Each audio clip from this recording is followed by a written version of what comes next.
G'day. So as some of you may be aware, we've had a few issues with moisture getting into cameras. Some of these cheaper ones we bought just aren't quite cutting it. But my good friend Stephen has produced these shrouds for me out of milk cartons. I think it's a 3-litre milk carton base. So yeah, that should do the trick. Nice and light. He's even painted them up for me so they sort of blend in a bit. Got the other one over there. Camera 27, camera 2, one more to put out, and then this round is completely done.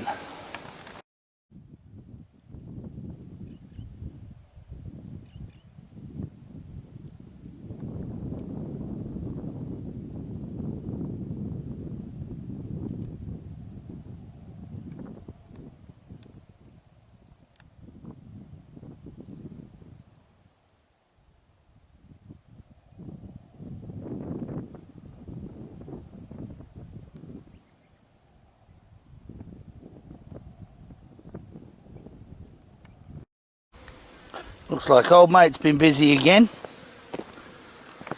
Point of impact's here, and boy have they had a good feed last night. Not too sure what to make of all of that. I can see a kidney there or a testicle, but yeah, this is a freshie from last night. Look, limp has. Something's had a mighty feast on that. A mighty feast, and we're right on that stretch of road where I keep finding these things. Goodness me.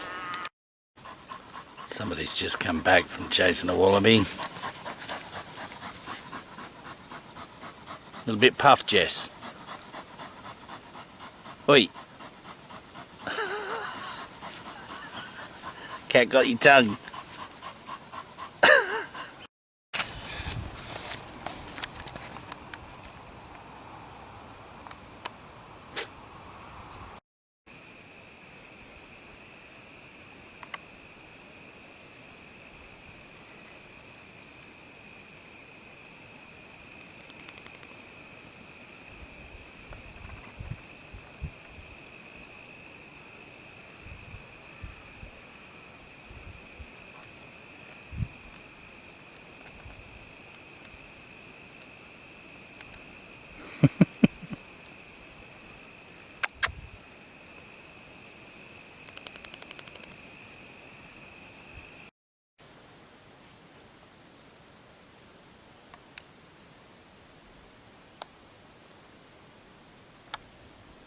Someone's been through here.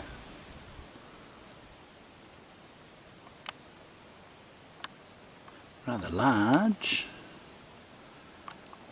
There's a print there as well.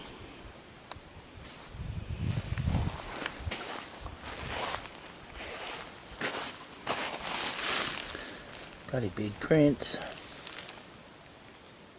It's at least 4 inches wide. There's a couple more there.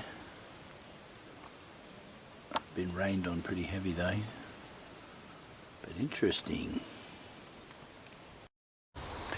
Hello everybody, and welcome to the latest video that I'm producing for Togoa. I've been a bit quiet lately because I've been on the road doing the annual pilgrimage to the mainland to catch up with family and friends in South Australia and other parts of the country. Got a lot happening at the moment. Caught up with Mark Taylor and Mick Brown and a few other people, Roman, in South Australia, and we did a bit of investigating in a sightings hotspot. We stayed at a fella's property who had a sighting just around the corner from where he lived. We heard what we believe were thylacines. We've got a couple of dodgy photos as usual off of a trail cam that looked a bit thylacine-ish. Wide spaced ears, and definitely a quadruped animal, not a fox. But I'm on my way into Victoria now. I've been really sick actually. I got food poisoning and it's pretty well laid me out for the last 10 days.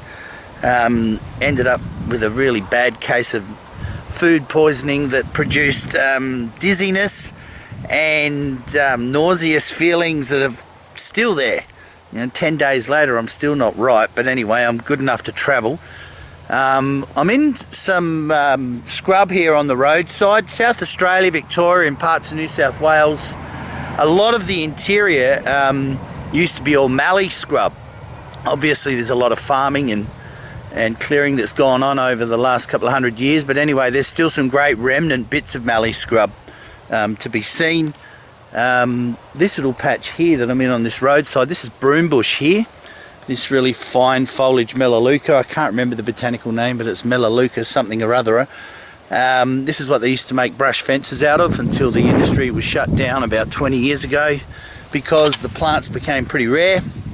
We've got different types of mallees here, so these are still a eucalypt, but they don't grow very tall because of the really poor sandy soils. There's not a lot of nutrients available, so this country is pretty good for grazing a few sheep and growing a bit of wheat, and that's about all. There's Jess there, she's having a stretch. We've been driving for a few hours, so we've just pulled over to have a bit of a breather. You've got all sorts of little understory plants in here, different types of orchids and herbaceous perennials. Here we've got some ruby saltbush, gets little edible berries on it. But yeah, really interesting stuff. I love the mallee. The mallee gets into your veins. It's a funny kind of habitat. Here we've got some little flowers on this eucalyptus. This is probably Eucalyptus dumosa, I think. I might be wrong. There's quite a few species of mallees, hundreds actually. But these ones are all in bud and flowering. What do we got over here? It's an old railway line here. Nice sandy soil, good for a few prints if there was something around. This way, Jess. Oi, over here. Come on. We'll just have a quick look here. Probably find a few fox prints or some roos or emus or something. Nice sandy soil. This railway line is disused, only in the last few years. But interesting country out here.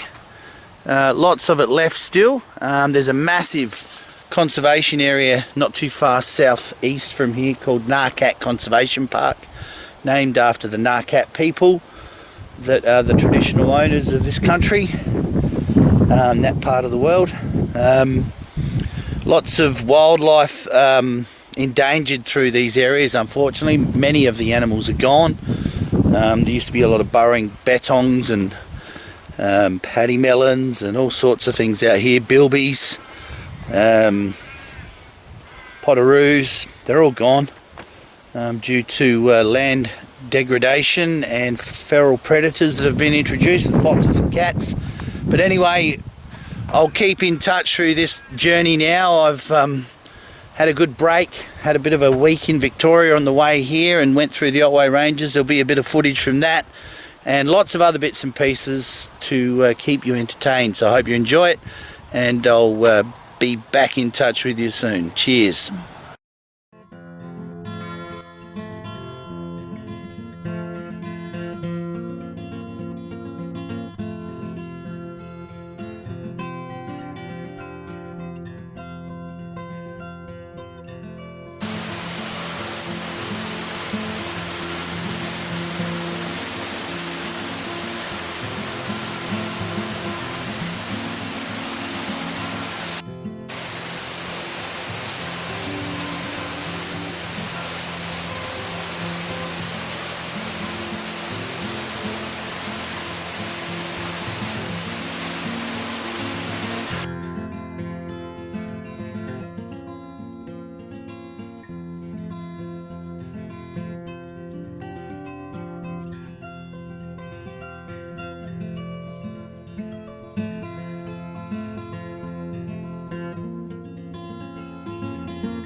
couldn't pass through there, but we couldn't. Right there. Look how strong that trail is.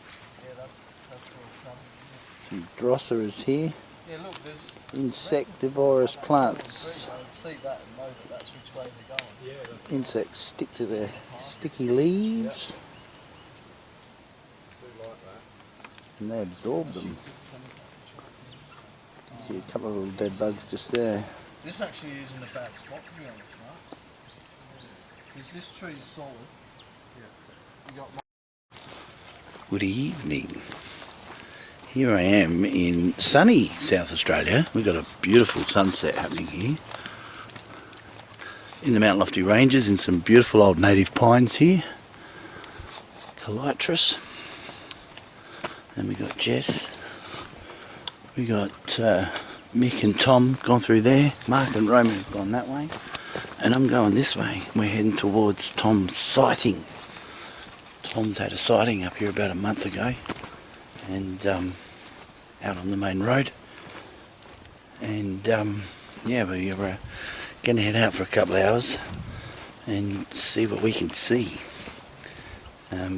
Roman also filmed something interesting up here a few weeks ago that we've had a look at, and it looks pretty convincing. It's in the same sort of area as to where Tom saw it, so we're going to go and stake it out anyway. We'll check in with you in a while.